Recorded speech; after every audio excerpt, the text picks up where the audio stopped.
안녕하세요, 가연쌤입니다.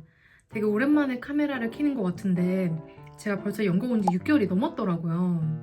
그래서 제가 오늘은 2학기를 마친 따끈따끈한 소감이랑 영국 대학원 아니면 데이터 전공 관련 대학원을 고민 중이신 분들한테 도움될 만한 이야기를 갖고 왔습니다. 우선 제가 1, 2학기를 한번 비교해 볼 텐데 학사, 그리고 전반적인 분위기, 마지막으로 제 마인드가 어떻게 바뀌었는지 이렇게 세 가지 위주로 한번 말씀드려 볼게요.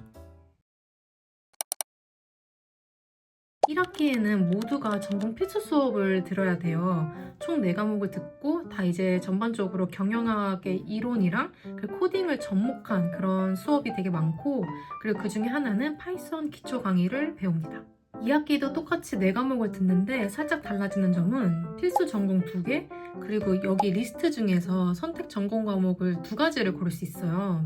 그래서 저는 NLP랑 데이터 비주얼라이제이션 이렇게 2가지를 골랐습니다.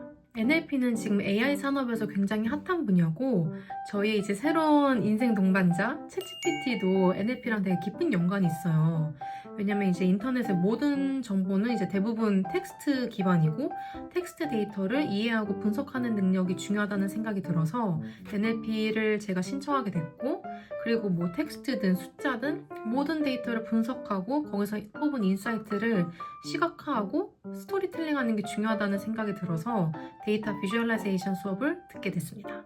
일단 1학기에는 경영학 이론 케이스 스터디에다가 코딩을 이렇게 접목한 수준이어서 그렇게 어렵지는 않았고, 저는 이제 또 경영학과를 나와서 그런지 익숙한 이론들이 많았어요. 그래서 그게 좀 도움이 됐고, 그리고 R이랑 파이썬을 동시에 배웁니다. 이게 조금 헷갈리긴 하는데 그래도 좀 비슷한 부분이 많아서 하나 좀 마스터하면은 다른 거 하나 배우기는 쉽더라고요. 근데 지금 2학기까지 하고 보니까 파이썬 사용 비중이 훨씬 높고, 실제로 이제 실무에서도 파이썬을 좀 더 많이 쓴다고 합니다. 그리고 요즘은 챗 GPT한테 다 코드를 받을 수 있잖아요. 그래서 어떤 문법이 있고 이걸 언제 활용하는지 이런 기본적인 원리만 본인이 알고 있으면 코드를 받아서 수정하면 되기 때문에 너무 걱정 안 하셔도 될 것 같습니다. 그리고 2학기에는 확실히 AI, 머신러닝, 코딩을 좀 더 깊게 들어가고 모든 과제에 파이썬을 써야 됩니다. 그리고 수학도 살짝 배우긴 하는데 사실 막 수학을 깊게 다루진 않고 기본적인 개념, 뭐 공식 정도만 주어지고 그거를 가지고 저희가 이제 문제를 풀면 되거든요. 사실 1학기 때 기초 통계학을 필수 전공으로 들어서 한국에서 고등학교 나오신 분들이라면 크게 어렵지 않을 거라는 생각이 들어요. 사실 저도 수학을 정말 두려워하는 사람 중에 한 명인데 그렇게 어렵진 않았어요. 다만 선택 과목 중에 데이터 엔지니어링 강의가 있었는데 거기서 수학을 좀 깊게 다룬다고 하더라고요. 선형대수학 개념이 들어간다고 해서 제가 거기서 좀 쫄고 데이터 비주얼라이제이션을 바꾸긴 했는데, 그거 말고는 필수 과목 중에서 오퍼레이션 애널리시스, 거기서 좀 수학 개념이 들어가지만 그냥 주어진 공식을 사용하면 되는 거기 때문에 교수님도 수학 개념을 깊게 들어가진 않으세요. 그리고 요즘은 다 챗GPT가 해결해 주니까요. 저는 Predictive Analysis 그 수업이 가장 어려웠어요. 왜냐면 그 정말 다양한 머신러닝 기법이랑 이론을 배우는 수업이었는데 개인 과제가 살짝 어려웠거든요. 본인이 이제 데이터셋을 하나 골라서 그거를 머신러닝 기법을 사용해서 무언가를 이제 예측해야 되는 그런 프로젝트였는데, 저는 지난 10년간 전기차 수요 데이터를 태글에서 다운받아서 그거를 기반으로 머신러닝을 이제 돌려서 향후 몇 년 이제 미래의 전기차 수요를 예측하는 그런 개인 과제를 했는데, 물론 어렵긴 했지만 정말 새로운 거를 배운다는 느낌이 들어서 힘들지만 또 한편으로는 뿌듯했습니다. 대학 생활에 빠질 수 없는 팀플 얘기를 좀 해볼 텐데요. 일단 이번 학기 4과목 모두 팀플이 있었고, 우선 오퍼레이션에서는 각 조마다 그 기업 사례 스터디가 주어졌어요. 그래서 그 해당 기업이 직면한 생산 아니면 운영 문제를 어떻게 하면 수업 시간에 배운 내용 기반으로 효율적으로 해결할 수 있을지를 이제 제안하는 그런 주제였고, 그 프리딕티브 수업에서는 그 다양한 프롬프트 기법을 여러 LLM 모델에 적용을 해서 성능 차이를 비교하는 그리고 분석하는 그런 프로젝트를 했고요. NLP는 NLP 기법만 사용하면 정말 주제는 자유롭게 정할 수 있었는데요. 채용 공고 기반으로 사용자의 이력서를 얼마나 개선시킬 수 있는지를 평가하는 그런 파이프라인을 개발했어요. 마지막으로 데이터 비주얼라이제이션은 팀플이 정말 100%인 수업이었어요. 그래서 이제 지리적 요소랑 관련된 데이터를 다운받아서 이거를 시각화하고 거기서 인사이트를 얻어내는 그런 과제였는데 저희 조는 이제 유럽의 평균 기대 수명 데이터를 캐글에서 다운받았어요. 그래서 그 데이터 안에 있는 다양한 요소들 중에 어떤 요소가 이제 평균 기대 수명에 영향을 끼치는지 국가별 뭐 기대 수명 트렌드가 어떻게 되는지 이거를 모두 다 시각화해서 분석하고 인사이트를 뽑아내는 그런 과제를 했습니다. 이 수업에서는 파워 BI랑 파이썬 두 가지 툴을 사용했어요. 1학기 성적 기준으로 좀 말씀드리자면 확실히 학부 때보다는 성적을 받는 게 좀 더 수월하긴 하더라고요. 그렇게 교수님들이 성적을 박하게 주시지 않고 대학원을 일단 학생들을 졸업시켜서 학생들이 좋은 곳에 취직을 해서 이제 학교의 그 레퓨테이션을 높이는 게 더 좀 중요하기 때문에 너무 성적 걱정은 안 하셔도 될 것 같습니다. 그래서 그런지 이번 학기가 더 어렵긴 했는데 성적에 대한 부담은 조금 적었던 것 같아요.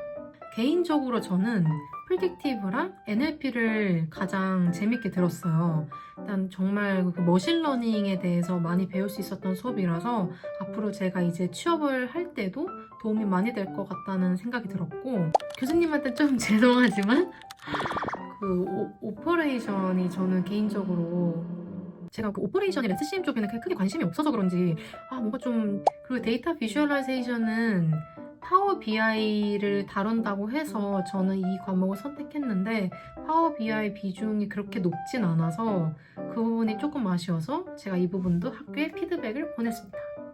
그리고 2학기에는 학교 스케줄도 좀 달라졌는데 저희가 인원이 160명이다 보니까 오전조, 오후조 이렇게 반씩 나눠져 있어요. 그래서 저는 1학기 때 오후조에 배정을 받아서 모든 수업이 다 오후에 있었는데 이번 학기는 이제 서로 바뀌거든요.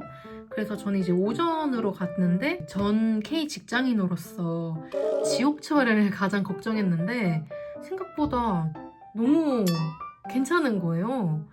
희한하게 분명히 다들 출근할 시간인데 그리고 분위기도 좀 다른 게 확실히 오전 수업을 가니까 애들이 질문도 없고 많이 빠지고 다들 거의 반수면 상태더라고요. 지난 학기에는 주 4일 학교를 가서 금요일 공강이었어요.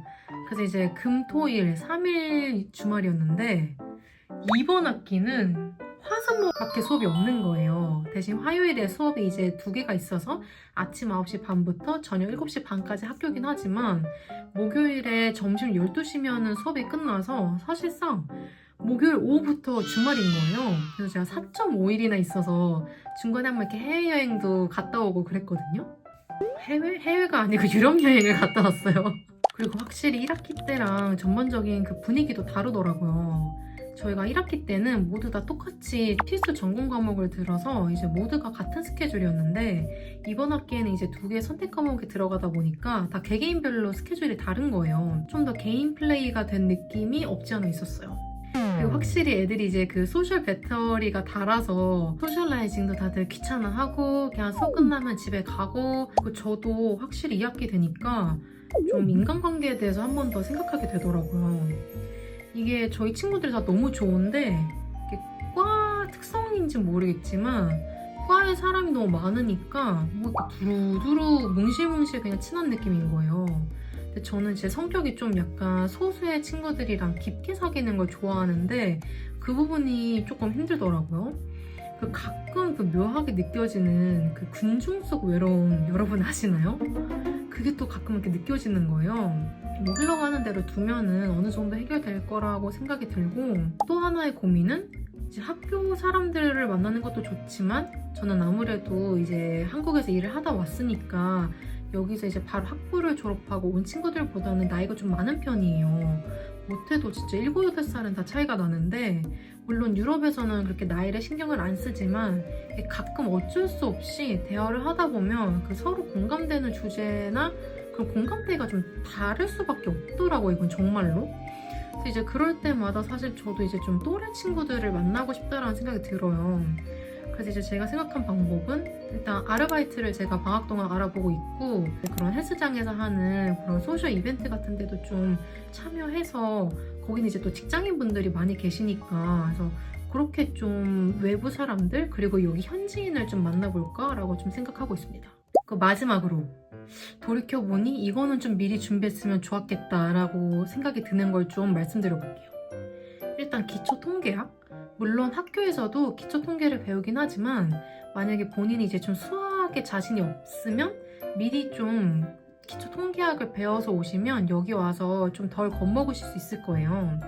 그리고 뭐 데이터 캠프 통해서 R이나 파이썬 같은 건 미리 좀 기초 다루고 오시면 좋을 것 같고, 여유가 되신다면 머신러닝 기본 개념 정도 미리 알고 오시면 여기서 공부할 때 훨씬 수월하실 것 같아요.